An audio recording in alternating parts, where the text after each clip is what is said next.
ہمارے ملکی مسائل جو ہیں وہ شروع دن سے روز اول سے لے کے آج تک جوں کہ توں ہیں۔ ہمارے جو دیگر ہمسایہ ممالک ہیں وہ ترقی کر کے کہاں چلے گئے اور جا رہے ہیں، اور وہ مختلف شعبہ زندگی میں نمایاں وہ جو ہے وہ ترقی کر رہے ہیں، اور ایک ہم ہیں کہ ہم ابھی تک مسالک کی لڑائی میں پڑے ہوئے ہیں۔ دنیا جہان کا جو کوئی فساد کی بات ہے کوئی ایسی رہ نہیں گئی جو کہ ہمارے وطن عزیز میں ابھی ہونا باقی ہو۔ بہت افسوس ہوا جب یہ میں نے آج کچھ ایسے مناظر دیکھے جس میں جو ہیں ہمارے اہل تشیع حضرات، اہل سنت حضرات یا مختلف اور ہمارے بھائی جو ہیں وہ آپس میں ایک دوسرے سے بحث کر رہے تھے اور جھگڑا کر رہے تھے۔ ہم اس قدر اخلاقی پستی کا شکار ہو چکے ہیں کہ ہمیں نہ اپنی عاقبت کی کوئی فکر ہے، نہ اپنی دنیا کی کوئی فکر ہے، نہ ہمیں کسی کی کوئی فکر ہے، نہ اپنی فکر ہے۔ تو ہمیں ان چیزوں سے نکلنا چاہیے۔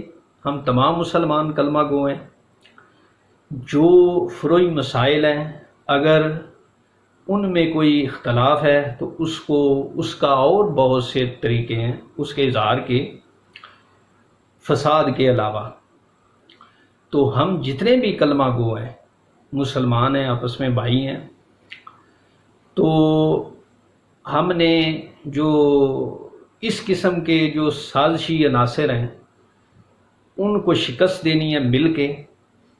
اور میری جہاں تک آواز جائے، میری یہ گزارش ہے بطور مسلمان، میں کسی مسلک کی نمائندگی نہیں کر رہا، میں حقیقت کی نمائندگی کر رہا ہوں۔ تو میری یہ گزارش ہے کہ اللہ کا نام لیں۔ ہم اغیار کو، کفار کو ہم کب تک یہ تماشا دکھاتے رہیں گے؟ ہم کب تک ایک دوسرے سے دست و گریباں ہوتے رہیں گے؟ تو مسلمان، نبی صلی اللہ تعالیٰ علیہ وآلہ وسلم نے ارشاد گرامی ارشاد فرمایا کہ مسلمان ایک جسم کی مانند ہے کہ جب جسم کے کسی عضو کو کوئی تکلیف پہنچتی ہے تو اس کی تکلیف سارا جسم محسوس کرتا ہے۔ تو ہمیں ایسا مسلمان بننا ہے جس میں دنیا میں کسی بھی خطے میں، ملک میں کسی بھی جگہ، شہر میں کسی بھی جگہ، ہمیں جب کسی مسلمان کو ہم تکلیف میں دیکھیں تو ہمیں اب تکلیف محسوس ہو اور ہمیں لگے کہ یہ اس کو تکلیف نہیں، یہ میری تکلیف ہے۔ تو ہم نے ایسا مسلمان بننا ہے۔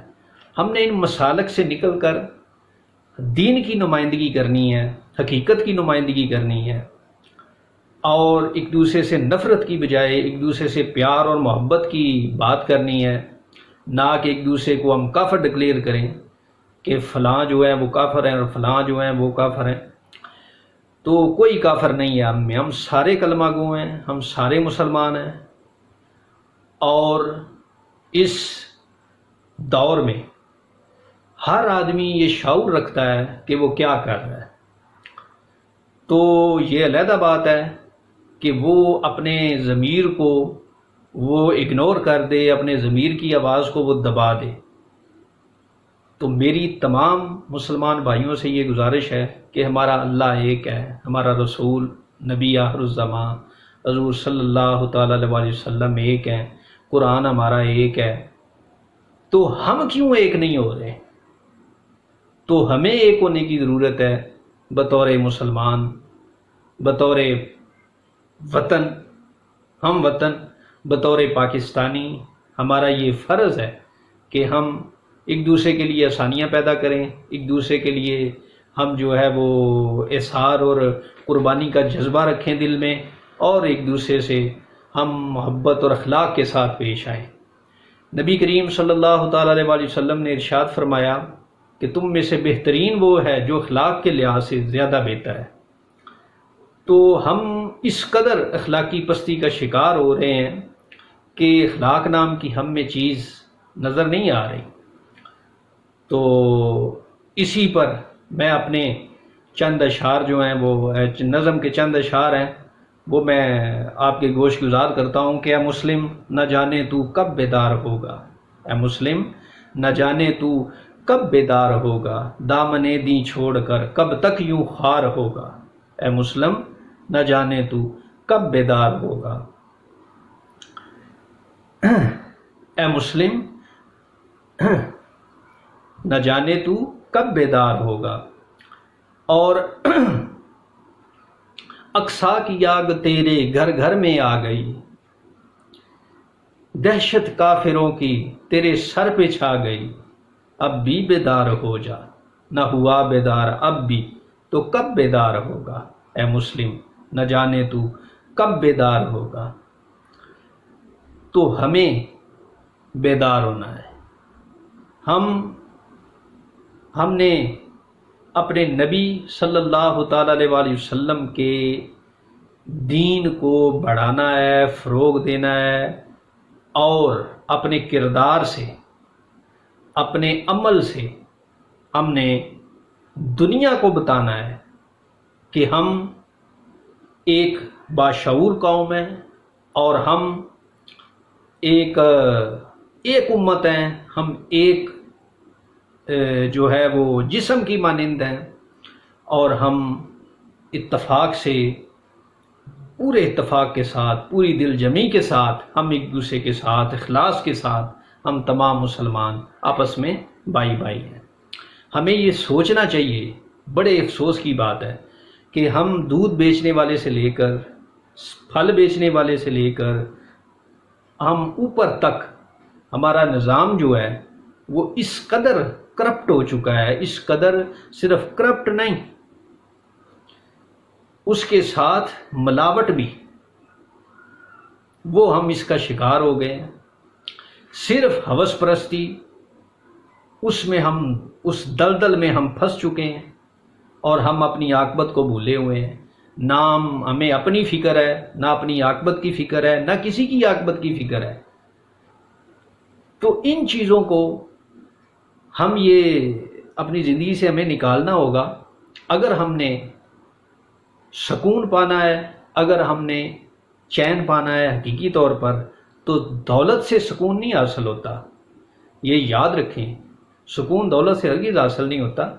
سکون اللہ رب العزت نے فرمایا ہے کہ الا بذکر اللہ تطمئن القلوب، کہ دلوں کا جو چین ہے وہ میرے ذکر میں ہے۔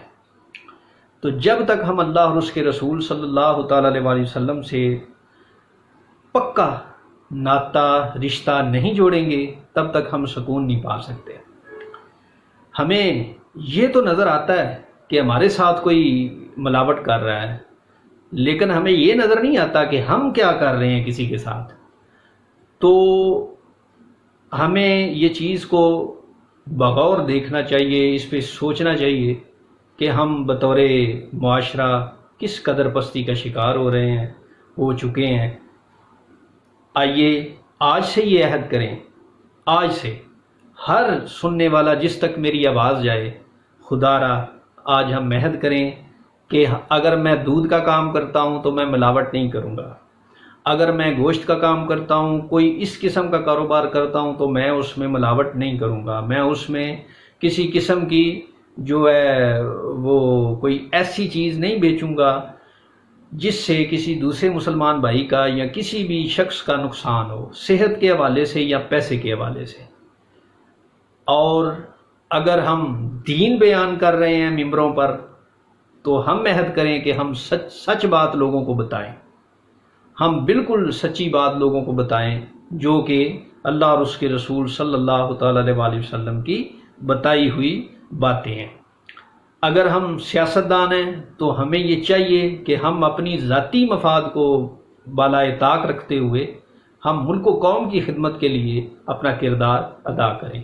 جتنے بھی شعبہ زندگی ہیں ان کو چاہیے آج ہم عہد کریں کہ اللہ تعالیٰ ہمیں یہ توفیق دے کہ ہم دن تو مناتے رہتے ہیں، کبھی اسلامی تہوار، کبھی ہم دوسرے قومی تہوار، لیکن اس کو ہم صرف تہوار میں ہم نے بند کر دیا ہے، ہم نے اس کو اپنی زندگی میں لاگو نہیں کیا۔ تو میری تمام اپنے سننے والوں سے یہ دست بستہ التجا ہے کہ خدا را ہم اپنا اپنا حصہ اپنے ملک کی ترقی میں ڈالیں،